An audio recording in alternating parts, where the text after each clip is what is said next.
Bueno, vamos a empezar una nueva capacitación. Esta vez vamos a conversar un poco sobre métodos constructivos. Y los métodos constructivos son predefinidos para aplicar en cada mueble o en cada proyecto. Entonces vamos a comenzar. Vamos a crear un nuevo mueble. Esta sería la parte de abajo de un mueble. Lo que vamos a utilizar aquí es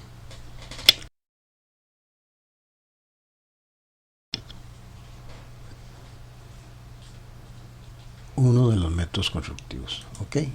La parte de métodos constructivos es una parte muy interesante porque nosotros definimos ahí las características de lo que queremos aplicar en las gavetas, en las puertas, en cada uno de los elementos que componen nuestros muebles de cocina en este caso.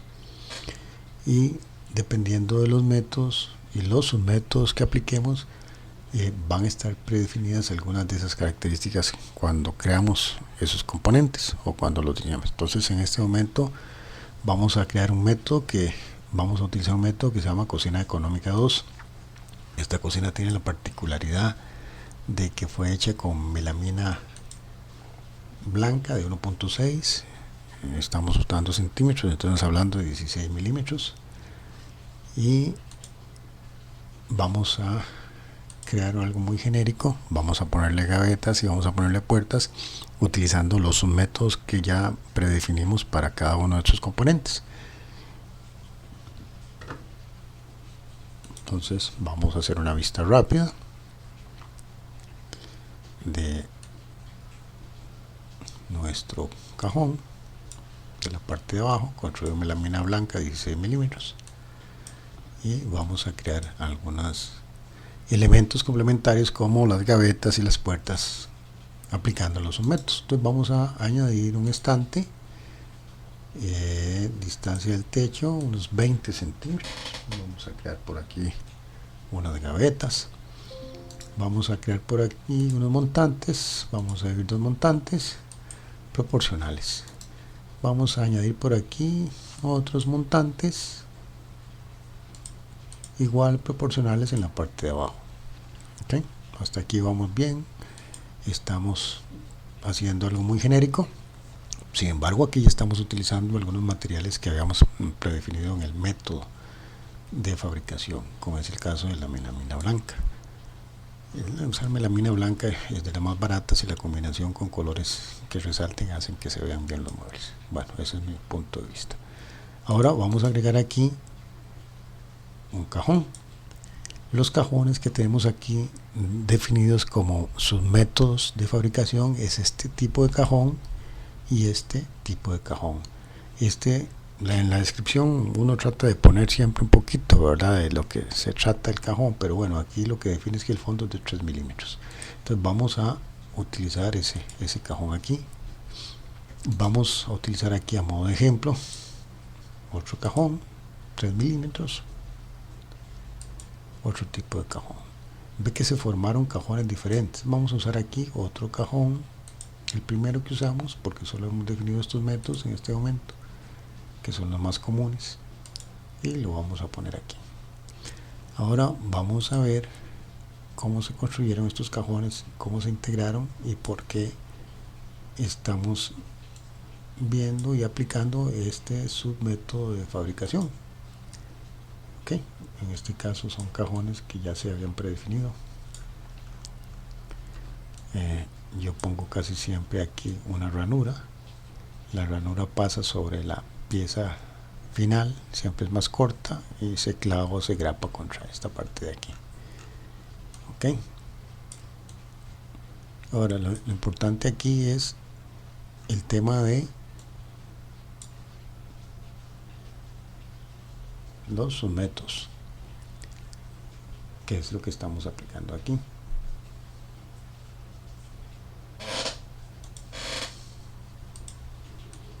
Ahora nos vamos a la vista y vamos a crear aquí gavetas. Vamos a añadir unas puertas.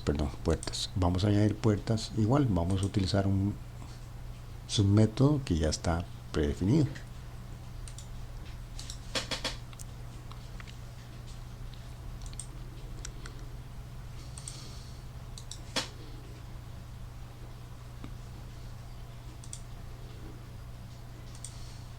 Vamos a la vista 3D. Ok, en este tipo de gavetas ya nosotros definimos la holgura entre las gavetas, en este caso 2 milímetros, y las características generales. En el tema de el tema de las puertas es más sencillo. Las gavetas sí llevan el submétodo constructivo más detalles.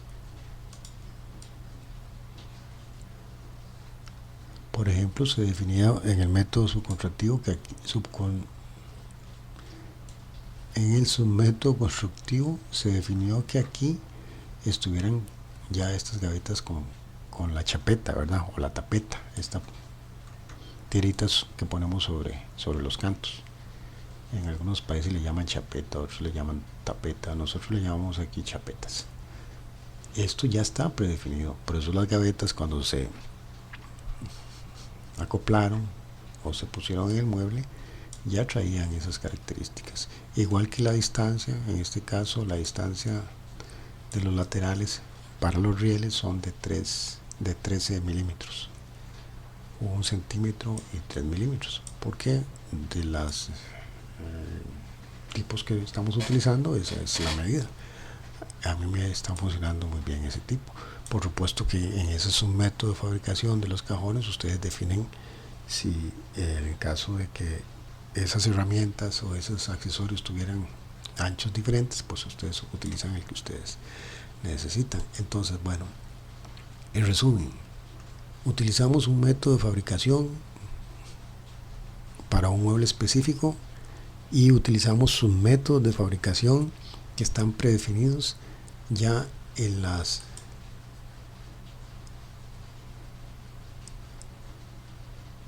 que han sido predefinidos con características muy particulares. ¿Y cuál es la ventaja de esto? Bueno, integrar esos métodos a un mueble particular y no tener que estar diseñando las gavetas de cero, ¿verdad? Poniéndole el fondo, poniendo todas las características, ya eso está definido en los submétodos. Entonces, un submétodo para el cajón, que es este, significa que la holgura superior es de 0.2, la holgura inferior es 0.2, la holgura lateral, etcétera. Todo esto ya estaba predefinido en este fondo de cajón, en este tipo de cajón. Y si vemos el ensamblaje de este cajón, ya tiene todas esas características. Nosotros definimos el espesor de la pieza de atrás, definimos la holgura lateral de 1.3 centímetros, 13 milímetros, definimos la altura de los componentes y la holgura del fondo.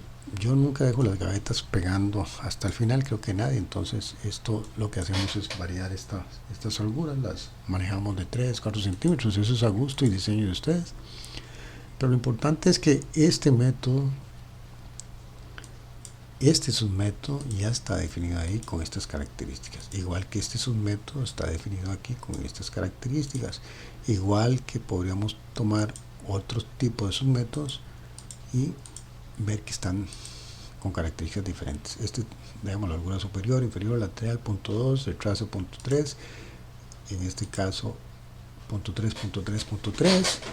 Uno va jugando con esas características, pero lo importante es que al definir usted un submétodo en un cajón, por ejemplo, entonces no tiene que crearlo de cero, solamente lo incorpora. Entonces tenemos un cajón que determinamos como un cajón económico y creamos una serie de submétodos para los cajones y para las puertas. Incorporamos esos submétodos en el modelo constructivo y toma la información que ya hemos predefinido del cajón y lo ponemos aquí. Al hacer eso, entonces estamos construyendo algo con diseños que ya habíamos preestablecidos. Y esos diseños pueden ser constructivos, ¿verdad? En este caso, la parte del fondo es de 4 milímetros.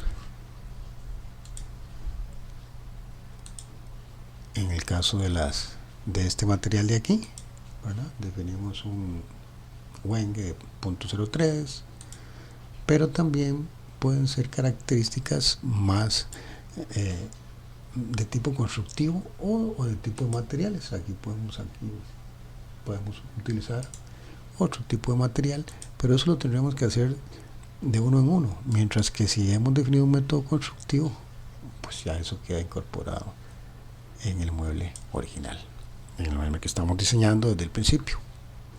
Bueno, hasta aquí esta parte. Voy a tratar de ser más sistemático y más específico y un poquito mejor la parte ilustrativa, y luego vamos a ir haciendo esto paso a paso para irlo comprendiendo con mayor facilidad. Muchísimas gracias.